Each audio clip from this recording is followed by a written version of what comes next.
following podcast is for informational purposes only. The contents of this podcast do not constitute tax, legal, or investment advice. Take responsibility for your own decisions, consult with the proper professionals, and do your own research.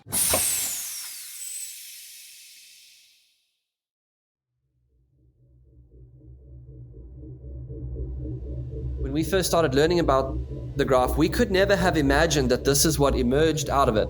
I'm sure that the founders of the graph protocol had no idea that someone would be doing this inside of their network. And I think it goes to show that if you create these systems, you create these networks, you actually don't know how people will innovate on them, but you can be sure that the network will drive innovation. And that's certainly where we found ourselves in a highly unexpected innovation that driven by the graph protocol that could, and I am certain will be, the future of philanthropy. I mean, we're only a few months in and we are changing rural African people's lives and preparing them to be competitive in a future marketplace.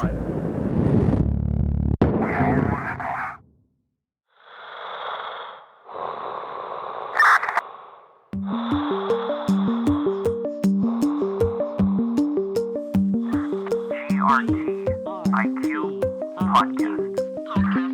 They're like astronauts floating in the space of time.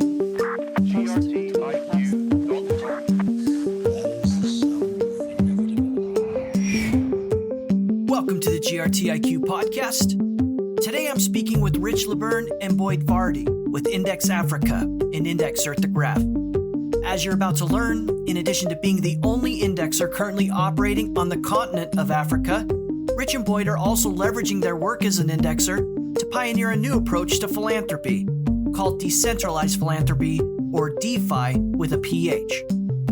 My conversation with Rich and Boyd spanned a wide range of topics, including how they migrated from the safari business in South Africa to the graph, their work in building Graphrica, the name of the emerging graph community in Africa, how their work in decentralized philanthropy is changing the lives of children living in the most rural parts of Africa, and their long-term vision for Web3 and the graph.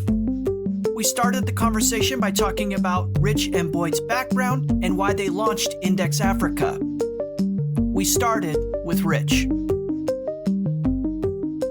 When I left school, I went to the University of Cape Town and I studied digital media and marketing.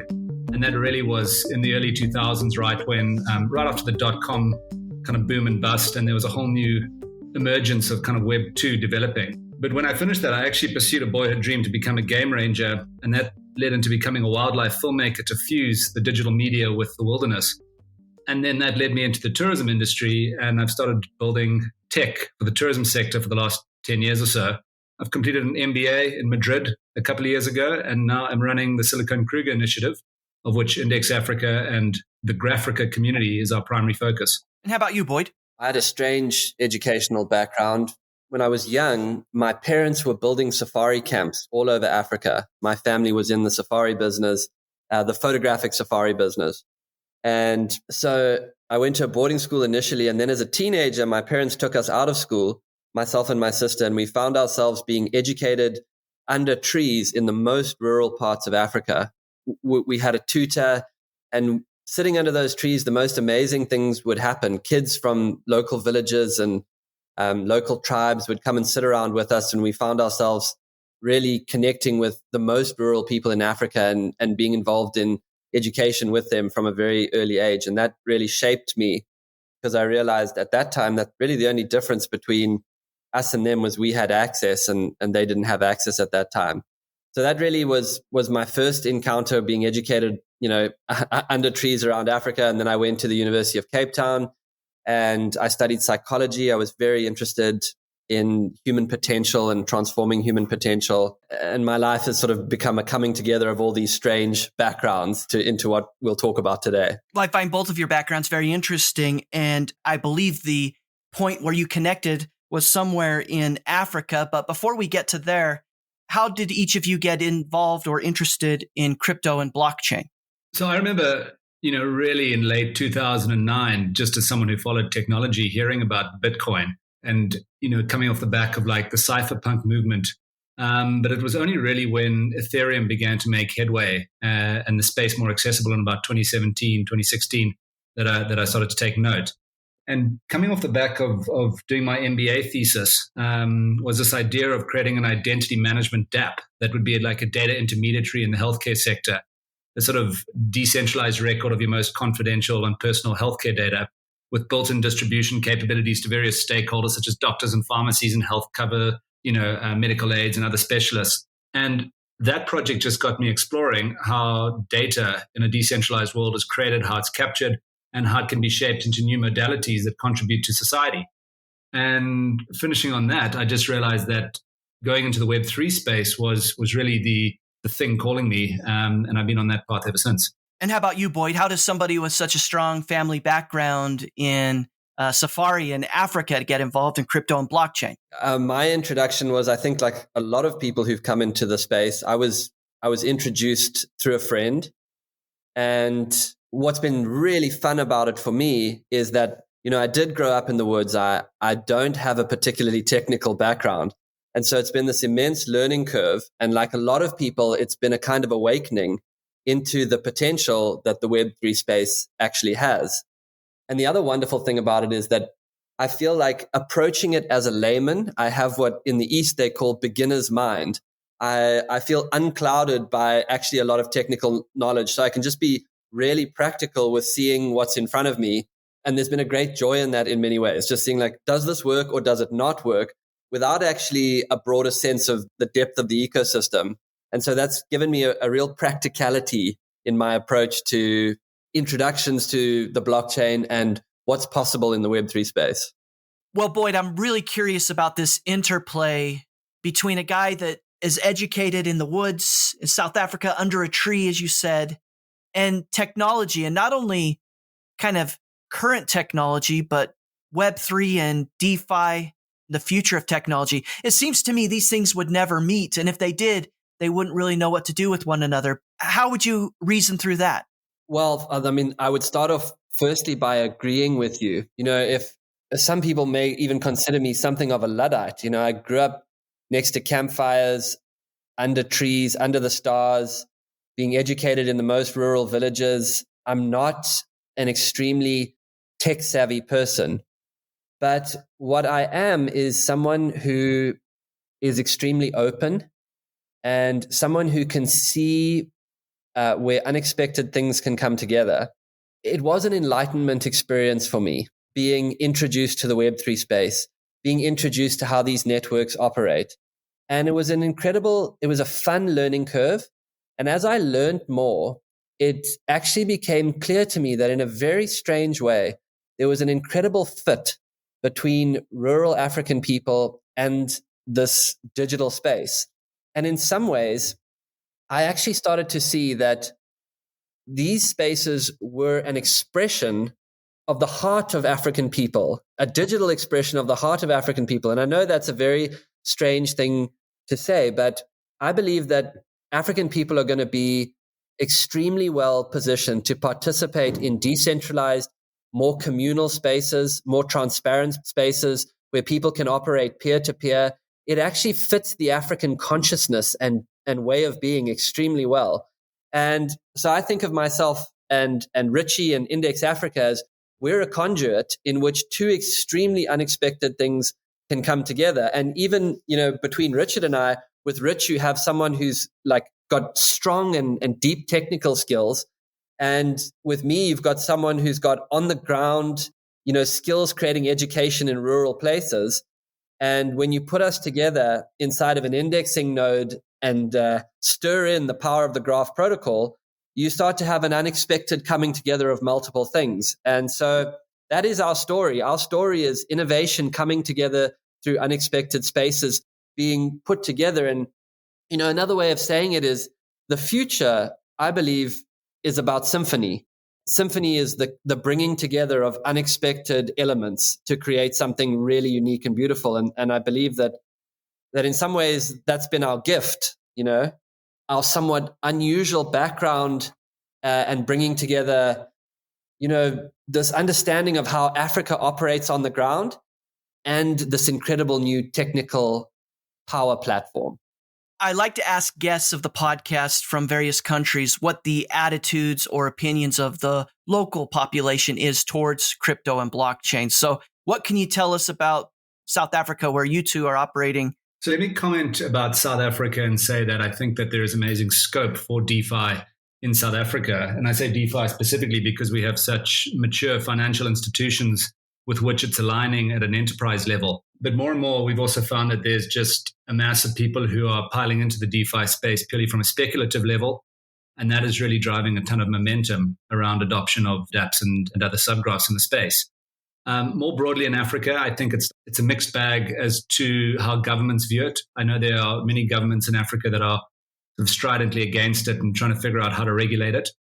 I know that there's massive growth happening in West Africa. There's massive growth happening in East Africa. And here in South Africa, there's also a big attempt by our Reserve Bank and by our government to try and get ahead of the regulatory environment, to harness the potential of it. So that's how I see it. But, Africa essentially is full of these energetic generalities, such as commerce and community. They just happen everywhere. And really what's needed is to try and find coordination behind these two things to let these ideas flourish so that the spirit of commerce and the spirit of community can start to flourish in the space. Well, I just think that there is an incredible opportunity in Africa, and one just needs to see the power of what the cell phone did in Africa and how quickly it got adopted by the most rural people. Everywhere you go in Africa, you will find a cell phone. And I think that points to the potential of the Web3 and blockchain space in Africa. The other thing is that African society is naturally collective. In fact, we have a philosophy in Africa that is referred to as Ubuntu. And the Ubuntu philosophy says, I am because of you. It's through the relational nature of life that we get to experience the deepest parts of ourselves. And so in a strange way, I see the DeFi space as an extension of that philosophy into the digital space. African people are traders. African people operate in a peer-to-peer dynamic all the time. African people are collective in their thinking. And so I think that what needs to happen is we need to educate people and we need to give people access to these systems. And inside of that, it will be second nature to them. It will be literally a digital second nature to the very nature of African people. And that is philosophically incredibly exciting to me. And practically, if we can provide, systems that work, that people can transact on, that people can trade on inside of the Web3 space, it's going to go exponential in a growth environment. So, I'm chomping at the bit inside of this. If I can just, build on what you're saying there, I think that one of the other things that's really interesting to me coming out of the Web3 space is better mechanics around governance, better mechanics around incentive structures, and essentially allowing for things like decentralized autonomous organizations to reshape how projects, initiatives, social goods are going to be structured in the continent over the next 50 years. So that we see almost a collective reframing of how power, how money, and how governance influence Africa's wheels of progress. And that's really one of the kind of principles behind this concept of DeFi, that's spelled DHPHI, decentralized philanthropy, that Boyd and I have started to pioneer through the Index Africa initiative. Well, I'm very excited to learn more about decentralized philanthropy, and I know you are pioneers in this cause. Maybe before we get there, it'd be interesting to know how the two of you met and decided to begin working together. That's a long story, but we actually knew each other at university, and then we reconnected many years later as we both went for the last beer in a cooler box at a house party, and that kind of cemented the reconnection, and that is how I began my sort of career in wildlife filmmaking and digital technology in the tourism space, was through Boyd and coming to work in his family business, and since then we've just been really good friends, and we've also been working together as business partners since 2017. Just to how Rich and I met, and something that I think is important for listeners to hear. When I met Richard for the first time after we left university, we had known each other vaguely at university, and then we bumped into each other at a party. And what he said to me was, at that time, he said to me, I'm passionate about digital marketplaces and wildlife filmmaking. And I was so struck by what a weird Venn diagram that was. And So Richard came into the Safari business that I was running at the time, and he started to use, powerful wildlife content to attract people in a digital marketplace to come on Safari, and really built out the first kind of online tourism tribes and online ecosystems for people to connect with what you could experience on a safari. And so that was really powerful. And what I saw was the coming together of two things that you would have never put together. At the same time, I was working in education. I had founded a nonprofit, and we were rolling out learning centers across the country. And I was fascinated in economics and how we could, create avenues for the incredible talent that was latent in Africa to be expressed in the world. So it was a sort of a humanitarian cause. So I think both Richard and I have very strange Venn diagrams, and our strength is that we're able to put seemingly like unexpected and discordant elements together.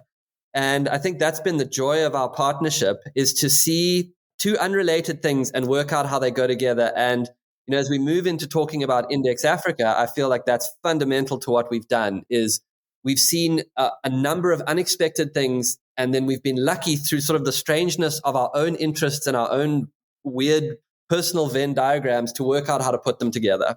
Following your interest in Web3, DeFi, both DeFi as in decentralized finance and DeFi as in decentralized philanthropy, you got involved with the Graph as an indexer, presumably, but it might be interesting to tell your background into finding and getting involved with the Graph. So we have a friend who was working on the Graph protocol, and we'd known him a long time, and he knew that we were excited about new technologies coming out of particularly the West Coast.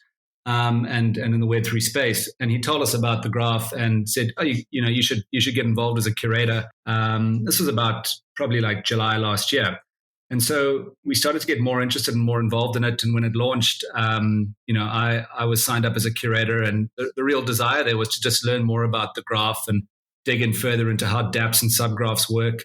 But what that gave me was, it gave me an opportunity to meet people in the Graph community. And I think that for me is the big tipping point, as I'm sure many other people in the Graph community would attest to, just wanting to go fully fledged into it and commit a whole bunch of time and resources into, spreading it where I could.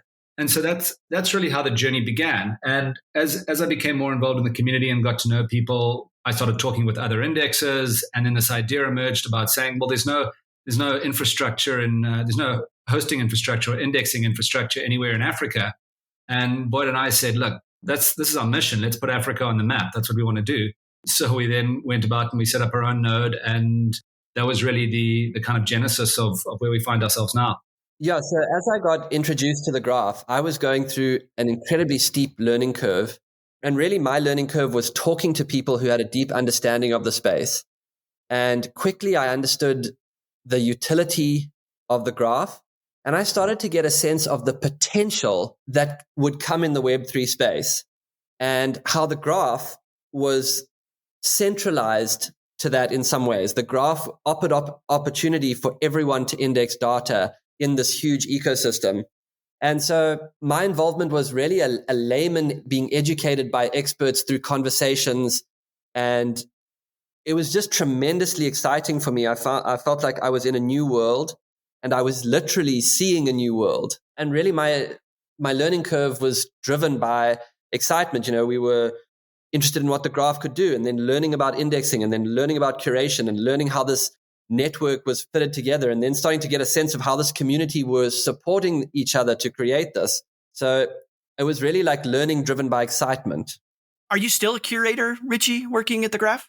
Yes, I am a curator. I will say that the majority of my efforts are focused on indexing. But as we are building out the Graphrica community and starting to look at building a whole bunch more subgraphs, certainly that's where the emphasis of my focus is going to be in the next kind of six to 12 months. I haven't had the chance to interview somebody who made the move from curator to indexer. Might be a good opportunity for you to share some advice or some insight with any listeners who are contemplating the same thing. I think that the main thing is to align yourself with very strong technical DevOps people. My background is not necessarily technical. It's more digital commerce. And I had a colleague that I worked with that helped me set up the DevOps. His name is Ian, and he's our technical lead on the indexer. But really what drew me to the role of the indexer from curator was one, just wanting to learn more about the infrastructure behind the graph. And, I wanted to be on the cutting edge of this concept of data farming and to be doing that in the African continent. And what it has done, becoming an index, is it's provided me with a much deeper understanding as to how the networks of decentralization are put together from a hardware perspective, as well as how the graph has been engineered to work. And what comes from that is just a deep understanding of how profound and immense and how rapidly evolving this technology is. And that unlocks a massive understanding of the potential as to what is still to come in the evolution of this protocol. Well, you keep mentioning that you're the only indexer node on the continent of Africa.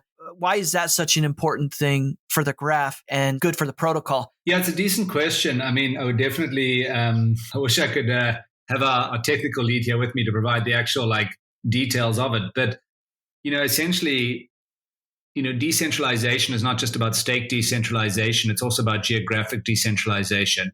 And when you look at nodes on a map, the broader the coverage and the more connection points between nodes that are on offer, the stronger the network. And so putting an indexer node on Africa was at once putting Africa on the map, in as much as it was also giving geographic diversification to the strength of the graph protocol network. What can you tell us about Indexer Africa? So Index Africa was the culmination of this passion that was emerging inside of Richard and I. We were excited to be able to participate in the graph network. We were excited to set up the first indexing node in Africa for the graph protocol. And then what happened is, as we were, setting ourselves the goal to be a world-class indexer, we started to also have this kind of enlightenment that what was incredible about this network was how it generated value. And this was a deep philosophical kind of light bulb moment for us. Instead of extracting value, this entire network was generating value. And then Richard and I, being who we are, we started to see if we could put together discordant and unexpected elements. And very quickly we saw that, through my work, I had been involved in setting up learning centers all over Africa. Those learning centers were teaching digital literacy. Suddenly we had an indexing node that was, creating abundance, and we could connect that indexing node with our digital learning center. And immediately the lights went on for us. There was an unexpected innovation here waiting to happen. And so on one level, we were setting up an indexing node and becoming world-class indexers. And on another level, we were starting to awaken to the incredible possibility that setting up Index Africa could have for creating digital education in Africa. Yeah, just building on that, Boyd, I think that the whole sort of concept behind the spark of innovation came from the ecosystem within which we were already existing, through the Good Work Foundation and also through being remotely based in the Kruger National Park. And I always kind of laugh that it's the best place to go to pursue technology development is definitely not the most remote location in South Africa, but that's where we find ourselves. And that was the kind of idea behind setting up this concept called the Silicon Kruger. And it's, stolen directly from Silicon Valley. There's an initiative called the Silicon Cape in Cape Town, and it's all around stimulating a tech ecosystem. And we had a digital learning center, and we had a couple of individuals, myself included, who are deeply passionate about tech. And we thought, look, let's set up this initiative and let's put Index Africa within it, and let's align it with contributing part of the rewards to funding the Good Work Foundation, which in turn is providing STEM education, digital literacy to rural school children, providing bridging years to graduates so that they can get work ready. And let's see if we can create a closed loop system of funding into the next generation of people who are geared up and educated and enlightened and alive by the Web3 ideas. The GRTiQ podcast is made possible by a generous grant from the Graph Foundation. The Graph Grants program provides support for protocol infrastructure, tooling, dApps, subgraphs, and community building efforts. Learn more at thegraph.foundation. That's thegraph.foundation.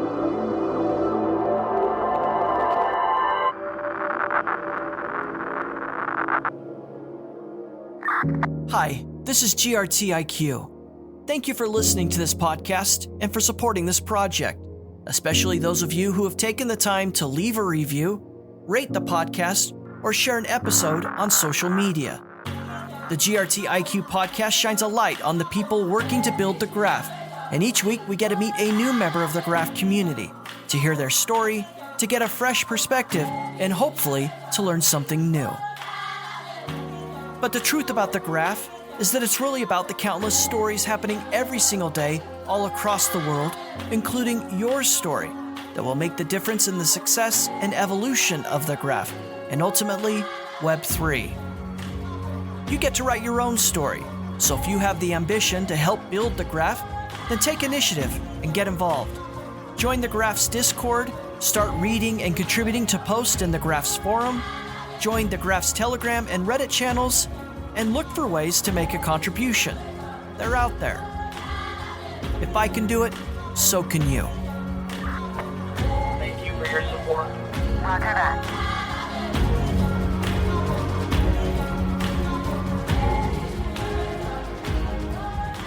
Boyd, you said something in your answer that I want to go back to, which is you had this philosophical alignment or aha moment for how the graph generated value. What can you tell me about that? What do you mean by that? Well, again, speaking as a layman, we set up our indexing node and we started to see how, as a result of us running that indexing node, literally we started to, generate token value. And that was the beginning of it. We started to see how instead of extracting value out of the network, this network was in fact displacing value into it, which was profound. At the same time, separate to indexing, we had been involved in setting up this foundation, the Good Work Foundation. We had 6 learning centers operating in the most rural parts of South Africa. And, from a philanthropy point of view, we had to go out every year and try and raise $2 million to maintain the running of those learning centers. And in fact, across in the philanthropy space, the holy grail of philanthropy that's been around for the last while is for people to be able to develop some kind of sustainability built into the philanthropic endeavor. Everyone in the philanthropy space has been trying to get away from the old models of just endless donations and say, how do we actually make this sustainable? And as the node started generating rewards, we immediately saw the possibility of starting to tie the node together with the education system in the development of a model that was founded in abundance. And so the idea is that, delegators stake onto our node indexes data and produces rewards. A percentage of those rewards flow into our digital learning centers where young, talented African people are upskilled in digital education, preparing them for the future Web3 economy. In turn, with those skills, they come into the Web3 space and start developing the economy itself. They start to provide development skills into that space. The delegator, instead of making a donation, is able to, because they delegated, they're able to earn on their money and return their stake to themselves. And so everywhere you looked inside of the model, there was just incredible abundance for everyone. And that model didn't just come to us. It slowly started to emerge. And that's what we've been building up to this point. And already this year, we've put 80 kids from the most rural backgrounds into a digital education process that will start to prepare them to participate in this future economy. And we're in our absolute infancy. And the possibility, I honestly believe that this DeFi space, digital philanthropy, it will become the future of philanthropy. The model is so incredibly powerful and it offers wins for everyone through the chain. And so again, like Index Africa is the coming together of a number of unexpected things.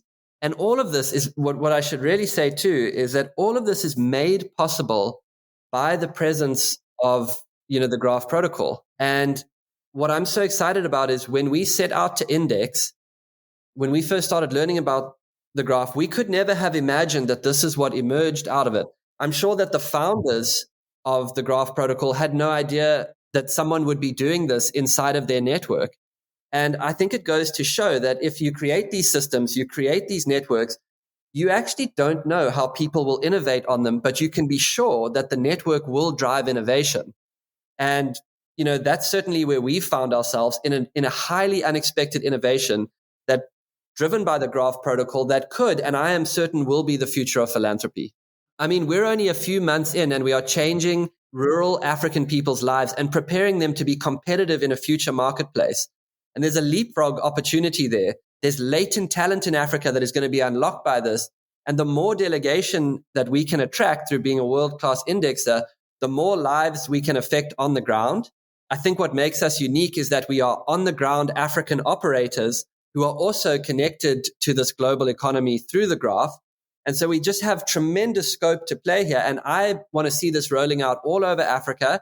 And I want to see high-level developers funded by the network coming out of our learning center and building incredible dApps onto the network in the future and advancing the space of Web3. So couldn't be more excited about this.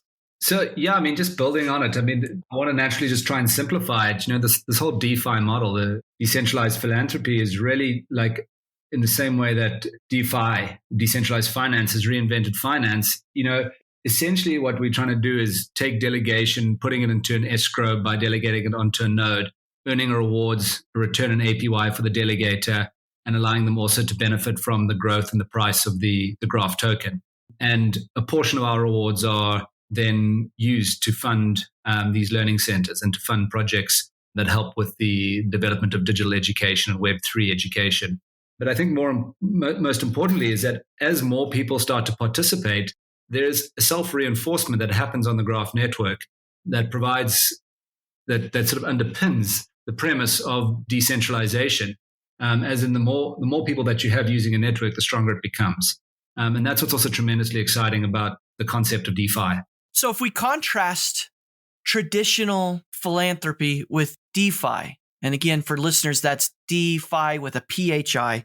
If we just go point by point in ways that the Graph and blockchain and crypto, all of these things enable a DeFi model, where's the point by point benefit for listeners to participate in something like DeFi? So the easiest way to do it, to look at it, would be if someone wanted to participate in DeFi, our recommendation on our prototype is to buy Graph tokens and simply to delegate onto the Index Africa node. And simply by delegating onto the node, our commitment is that we contribute a portion of our rewards to these projects. And we provide the funding as a social enterprise to these projects from the rewards generated. And the more people that we have delegating on, the greater the rewards and the greater the amount of funding. And that is as simple as it is as a starting point. What we're looking for in terms of a version 2 and a version 3 is to ultimately set up a node specifically for a foundation or an NGO, receive the right amount of tokens to allocate that will allow for the rewards to be cash flow positive in terms of the costs, and to raise delegations for that node, specifically for that NGO and that project. And that's version 2 of the model. Boyd, you mentioned that thus far there's been 80 children in South Africa that have benefited from DeFi and what you're doing with Indexer Africa. What can you tell us about these kids and their stories? I wish I could and maybe I can just take listeners to one of these learning centers for a moment. The first learning center that we built in 2005 when we launched the Good Work Foundation was an old banana shed that when we walked into it, many people would have said this is a rundown old building, and we saw the potential for the future of education.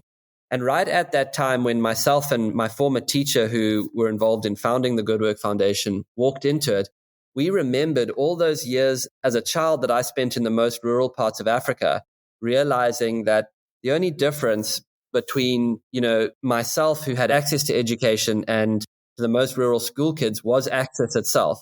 And so we set out to provide access to world-class education.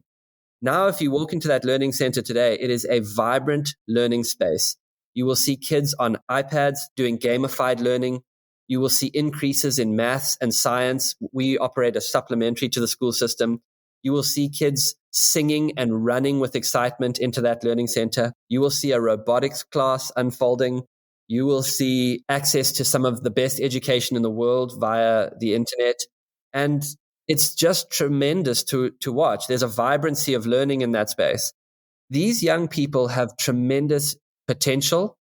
They are open and they are ready to adopt and participate in the future economy. It's really powerful. They just want to upskill themselves and get going. And they're innovators because they've grown up in very different ways to other people. So they have a different outlook. They're resilient. They're trade and entrepreneurially oriented. There's just a vibrancy. They are steeped in Ubuntu culture, the idea that I am because of you. We're relational beings and we need to uplift each other together. So to see those 80 kids becoming prepared for the future economy is really exciting. It's exciting for me to believe that Africa could in fact lead in this space. And, we're just getting started. We've only been operational for a short period of time in our indexing node. And as we grow our delegation, we are going to impact the lives of many, many more people. I think that we're very lucky that we have operational on-the-ground skills. And I think that's what makes Index Africa unique. We've been operating on the ground in the most rural parts of Africa for a long time. So now you arm us with the power of Web3, and there's a coming together of two, again, very unexpected things: the most rural African learning center and the power generated by the Graph network. So it's extremely exciting. We're seeing 7,000 kids per week through our 6 learning centers. 82% of our facilitators are women who have come through the learning centers. There's a strong bent towards entrepreneurial skills. And I just believe that the sky's the limit. These kids are, because we're getting them going early, they're digitally oriented and they are ready to play. And my dream is to see high-level developers emerging out of these learning centers and advancing the Web3 space, and Africa becoming known as a place where, we're not just working on these systems, but we're in fact advancing these networks. Boyd, another concept that's come up, and I know I'm not going to say it right, but I think it would be beneficial for certainly myself and listeners to understand and appreciate more this idea of Ubuntu. If I'm saying it right, correct me if I'm not, but please tell us more about this important concept. Ubuntu is an African philosophy that says, I am because of you. Another way of expressing the sort of a translation of what Ubuntu is people are not people without other people. Now, in the more collective consciousness of Africa, it is said that we get to experience the deepest parts of our humanity in relation to others. And everywhere you go in Africa, you will find this philosophy playing out. You will be, it's extremely alive. As someone who's traveled extensively through rural Africa, I have had people take me in. I have had people hand me food. I have had people take care of me because they understand in a fundamental philosophical way that our well-being is tied together. So Ubuntu is incredibly active in Africa. You see it everywhere, and it makes African people extremely ready to be connected in a peer-to-peer economy. And in some ways, I really believe that the DeFi space could be a digital expression, and I'm getting somewhat philosophical here, it could be a digital expression of this fundamental philosophy of the African heart. And that is why, on a deep level, as people in Western, well-developed countries are, struggling to try and imagine this DeFi space, I believe Africa could leapfrog straight into it because somehow it is fundamental to the people who live here. And that's very exciting. Hi, this is Richie with Index Africa, and I'm an index at The Graph. If my conversation with the GRTiQ podcast has been helpful to you, then please consider supporting future episodes by becoming a subscriber. Visit grtiq.com/podcast for more information. That's grtiq.com/podcast. GRTiQ Podcast. Thanks for listening. Roger that.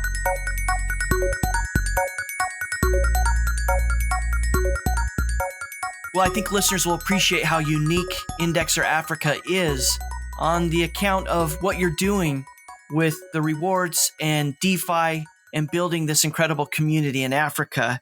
I would be remiss if I didn't ask a follow-up question to both of you, which is this: what motivates you? Why are you so motivated to give back and to get so involved in this philanthropy in South Africa?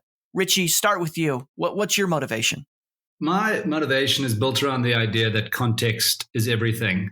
And the context that Boyd and I live in is that we live in the same region of South Africa as many rural people do, who are close to the wilderness. And what I've discovered through getting to know many of these people is that they're exactly the same as us. And they're just working for prosperity amidst their circumstances in this day and age. And over the years, we've seen that the difference between success and failure in working towards prosperity is simply access and providing people access with the tools to get on and create that prosperity. And that is really what motivates me, is being able to look for opportunities where we can provide that access to be able to create and share a more abundant environment for the people around us. How about you, Boyd? I would say that my motivations are probably, multi-leveled. The first is that I'm passionate about education and I'm passionate about the latent potential in African people. And my whole life, I've wanted to serve the community that I've grown up in. I've been motivated by the beauty of people on some level. So, that drives me. The second thing is that I love building unexpected systems. And I believe that philanthropy in its traditional form has become somewhat outdated, and we need to build a new model. And I'm excited, just on a personal level, I'm excited about the potential to build a new model. I'm excited about unlocking abundance. And I think that this model will disrupt traditional philanthropy, and I think it needs to be disrupted. And I'm very excited to be leading in that space. And it just puts all my favorite things together. There's education, there's the opportunity to build a new model, there's the opportunity to transform philanthropy, and there's the opportunity to prepare African people for what I believe will be the future economy and make Africa competitive. So it just hits everything for me. I couldn't think of a model that would be more exciting to be playing inside of at the moment. If I can just build on what Boyd is saying, just speaking from the heart here, we are both Africans, and we are super proud to be Africans, and we're super proud of the continent, and we're super proud of African people everywhere. And really what I feel is a core driving motivation is to be world-class in Africa and to make Africa world-class. And to me, there is a new groundswell of a digital generation that is coming through across the continent. And we want to be a part of enabling that. And we want to be a part of driving that growth, driving that innovation, and driving the prosperity that's going to come from it, not just with solutions for the African context, but also for solutions for a global context that take into account many of the ideas and principles that are only found in Africa. And that at a secondary level is really what I find tremendously exciting. Well, we've introduced a lot of new ideas and concepts for listeners today, including this powerful concept of DeFi with a PH for decentralized philanthropy. Another term you've mentioned a couple times that I'd love to learn more about, this community and idea of Graphrica. So what can you tell me about that? Graphrica stands for The Graph in Africa, and it's a community that we set up for high-level blockchain developers in Africa to join. And really, it's built off the idea that we have an indexing node, we have digital learning centers, but what we need in the ecosystem is high-level talent developing really great solutions and utilizing the graph and building subgraphs and seeing how we can take the ideas that are coming out of Africa and building specific solutions for the African context. And really what it is, it's a calling card for innovation. I feel like sometimes what we've done with it is tried to put up the bat signal, and we're just saying, whoever hears the call or sees the bat signal, come here. This is where it's going to be happening. And already we've grown the community to about 40 developers who, at various different levels, we run small, intimate weekly training groups to up-level and upskill people on sort of finer details of blockchain development and Web3. And then I think the bigger intention that's starting to emerge is to enter a few hackathons, build out some cool subgraph ideas, and see if we can get teams beginning to gel. And essentially, we are limiting any ideas on specific outcomes and are more interested in building connection, building dialogue, pioneering exploration amongst developers across Africa, much like the idea of astronauts in space, to see what ideas emerge and to see what happens when these teams of developers begin to gel and begin to spark and to begin to work with each other.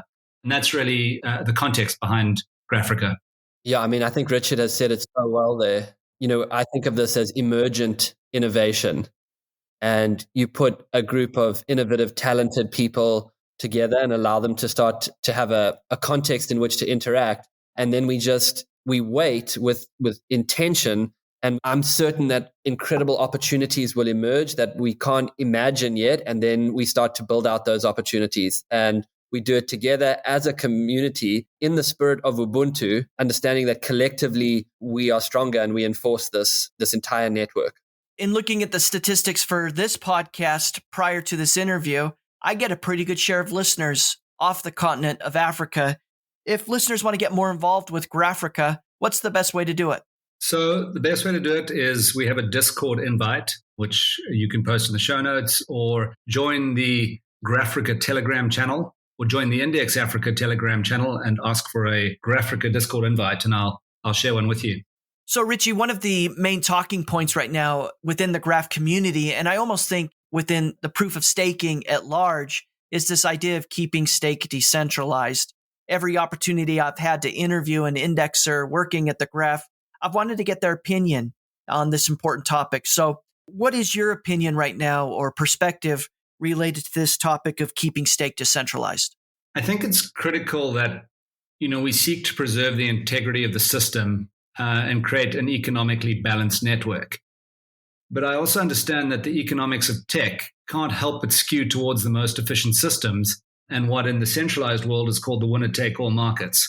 And this is why I think that the idea and the discourse and the discussion around stake decentralization is not just important for the distribution of token delegation, but beyond that, for what this distribution enables in various nodes operating on the network. And essentially what I'm saying is that the greater the diversity of delegation, the greater the diversity of innovation stemming forth from it. And case in point is Index Africa. If all the stake was centralized, even with North American indexer nodes, what would be prevented is what we're trying to do in Africa with the Graphrica community and with funding learning centers and with pioneering Web3 development on the continent. And that's kind of the point, is the knock-on indirect benefits of stake decentralization is for the pockets of abundance that they provide, whilst creating a more secure network that is more decentralized and is, less susceptible to bad actors or malicious behavior, rather.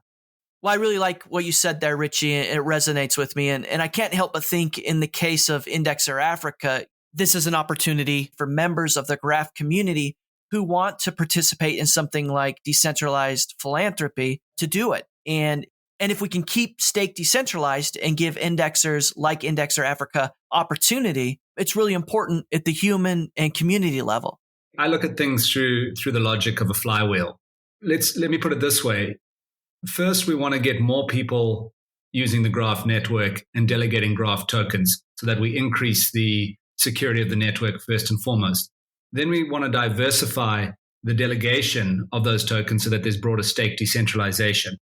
And essentially what we're offering at Index Africa is not just the opportunity to do that whilst earning, a really good return, but also to participate in new models of decentralized philanthropy and allowing for new modalities of funding to be streamed through into parts of Southern Africa and beyond. I think so much of decentralized finance is built on metrics, right? And metrics for success. And the metrics for success are invariably quantitative. And therefore, those with the highest value win. And essentially what we're more interested in is creating new narratives that allow for intangible abundance and qualitative abundance to emerge. That's not just driven by, hey, this guy's got 0.5% bigger APY than this guy, and therefore we're going to go with them, but rather a higher calling, a bigger narrative, a different story that gives people a reason to believe and a reason to delegate with us and to delegate away from someone who's just going to give them the maximum return. I will caveat that with saying, and Boyd said it before, we want to be world-class indexers. At the end of the day, efficiencies matter, and we're as focused on optimizing our APY as other indexes are, and really do have a long-term goal to optimize it as best we can because it's going to benefit everyone in our model. I'd like to hear both of your long-term vision for Indexer Africa. There's a lot going on here. You're building a community in Africa. You've started Indexer Africa, which is obviously a technical operation helping to support the Graph network. And you are also pioneers in this DeFi, decentralized philanthropy space. What is it then that's your long-term vision for everything that you're doing there? The long-term vision for Index Africa is really simply put down to one thing, and that's about partnerships to achieve distribution of the protocol. We're ambitious, we believe in a positive-sum game, and we're collective. And that is really what we see is more partnerships strengthening out the network. Yeah, I would build on that and say what I see is world-class indexing nodes all over Africa that create network diversity, but also are unlocking the potential of hundreds and thousands of African people, uplifting them, educating them, and preparing them for the future Web3 space, and being a model for a radical transformation in philanthropy centered out of the idea that decentralized protocols create value rather than extract value.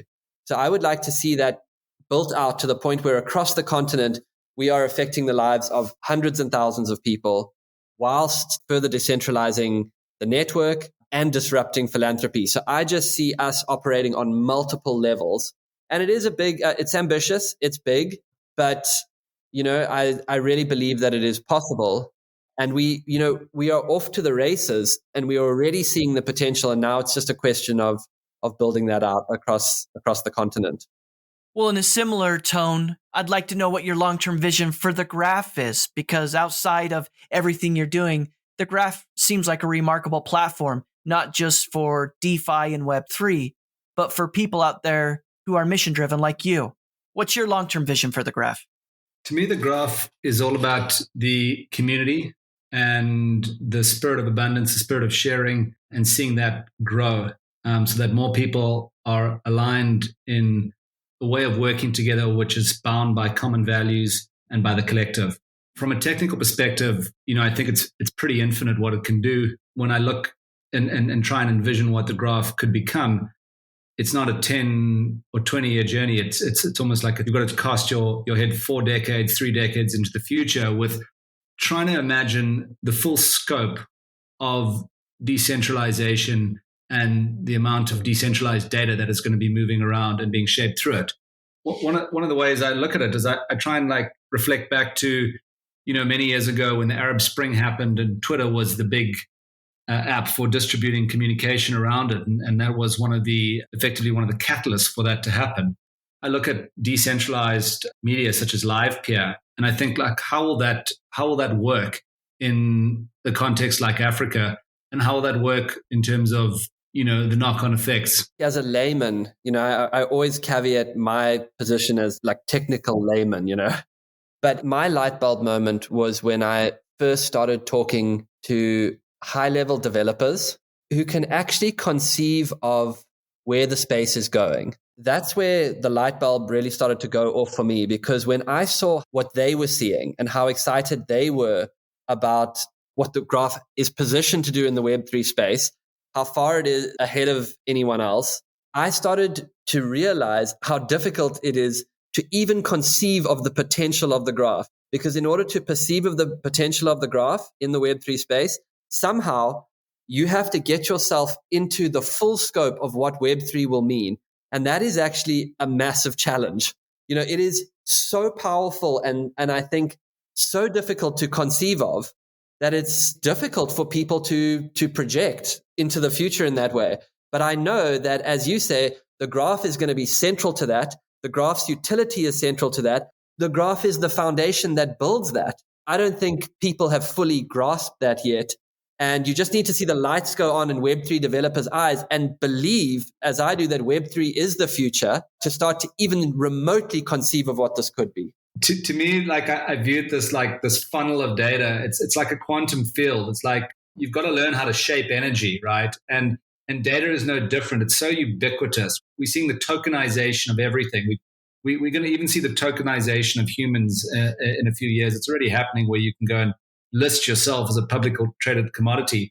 But effectively with data, it's not like oil anymore. It's like sunlight. It's just everywhere. It's ubiquitous. And we have to understand that with the graph enabling that, it's touching everything, right?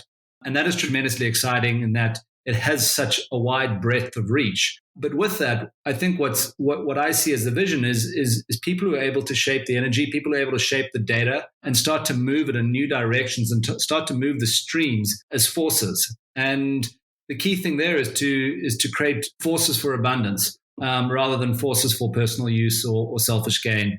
And I think that that's what is remarkable about the graph, is that already it has established such a strong community with such strong values of the spirit of abundance and of support and of altruistic ideals, as opposed to a protocol that might say, we're all about as much as we can extract, and this is what matters to us. And I think that for me is tremendously exciting in terms of the long-term vision of where the graph could go.